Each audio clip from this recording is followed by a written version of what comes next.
Thanksgiving, a day that is uniquely American, yet deeply universal in its message.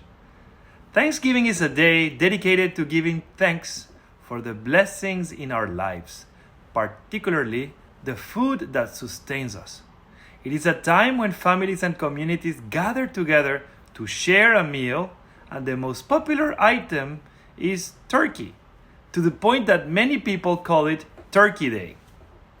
In the early days of Jewish immigration to America, Jewish communities sought to integrate into the broader American experience while maintaining their religious identity.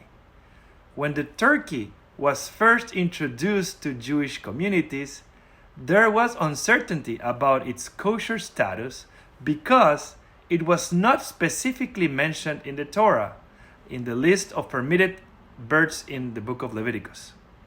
The rabbis initially hesitated, as the bird didn't appear in the scriptures. But ultimately, they decided that since the turkey looks like a big chicken and moves like a big chicken, it could be considered kosher, drawing on its physical resemblance to other permissible birds. For many Jewish Americans, the turkey represented not just a new culinary tradition, but also a symbol of their acceptance into American life.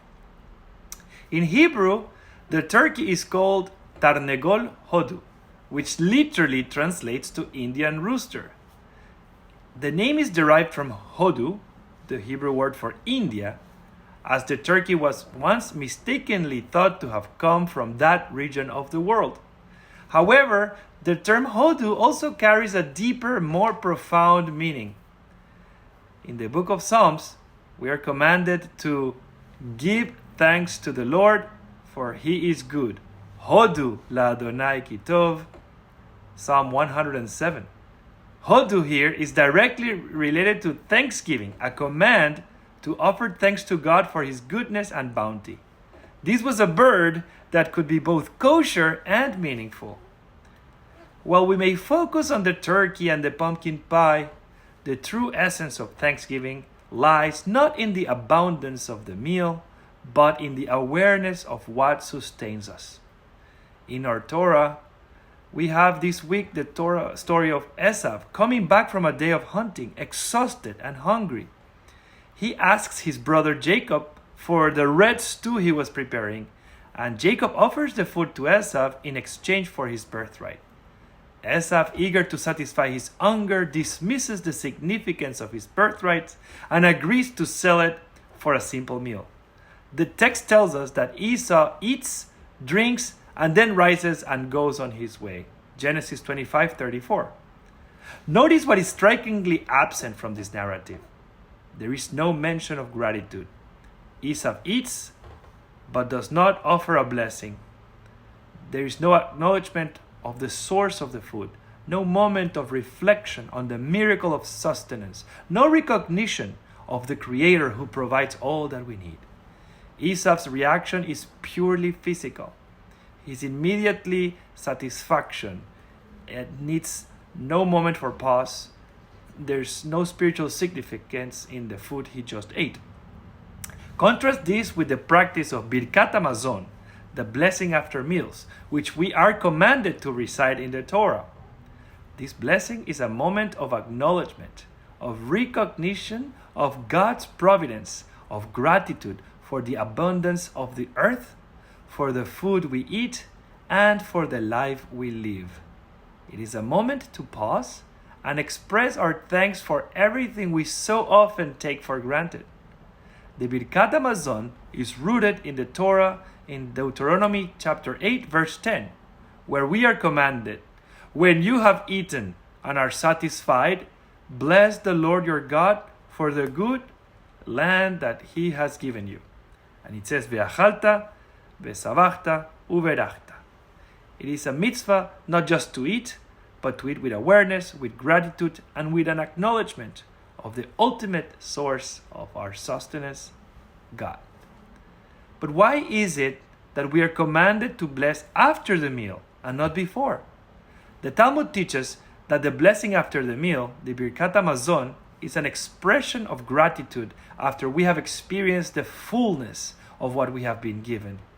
It is only once we are satisfied, once we have received our sustenance, that we're truly able to recognize the blessing in what we have just consumed. It is an act of mindful reflection, of taking a moment to step back and appreciate the gift that is life itself. Sadly, in our busy lives today, we often find ourselves rushing through the meals, distracted and far removed from the sacredness of eating.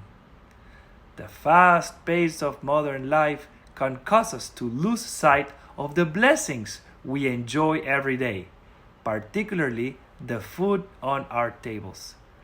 How many of us truly take the time to express our gratitude after every meal? How many of us truly pause to appreciate the food that sustains us and the people who prepared it? In many synagogues, Birkat Hamazon is often rushed or even skipped entirely. Some see it as an unnecessary formality, an inconvenience, especially in the context of larger gatherings where people are eager to move on to the next part of the celebration. Sometimes people just speak, ignoring completely that a prayer, holy words are being said. But when we dismiss the blessing after the meals, the Birkat Hamazon, we miss the opportunity to express gratitude not just for the food, but for the countless blessings in our lives. In our tradition, Birkat Hamazon is not just a blessing for the food. In those moments, we express gratitude for the land, for the people, and for the life that we are given. In the same way, Thanksgiving is a reminder that the blessings we enjoy, our food, our health, our wealth, and the lives of those around us, are not just accidents of nature, but gifts from God. We are reminded to pause and reflect, to express thanks, and to live with an awareness of the sources of our blessings.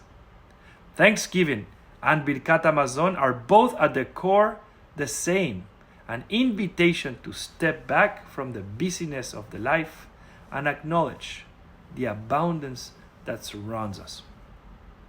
It is a time to appreciate not just what we have, but the source of all that we have. Whether we are thankful for our health, our family, or simply the food, this calls us to recognize these blessings as gifts, and gifts should not be taken for granted. Gratitude is not just a nice sentiment or a polite gesture.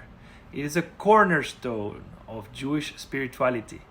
In fact, the very first prayer we say in the morning, Modeh Ani, is a prayer of thanksgiving. Before we even get out of bed, we thank our Creator for returning our soul to us. In the spirit of our tradition, let us remember the importance of pausing after a meal to express our gratitude. Let us not be like Esau, who ate, drank, and moved on without acknowledging the deeper significance of the food he consumed. Let us embrace the practice of Birkat Hamazon, or even a moment to pause and say a few words, or even just meditate on the blessings that have just nourished us.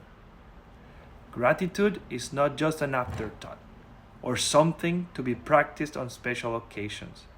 Gratitude is a mindset. It is a way of living. Let us have this mindful practice, not only in the synagogue, but in our daily lives, remembering that all that we have comes from the source of all blessings. May we cultivate a spirit of gratitude in our hearts and in our homes, and may we always recognize the abundance of life as the gift that it is. Let's make every day a Thanksgiving Day.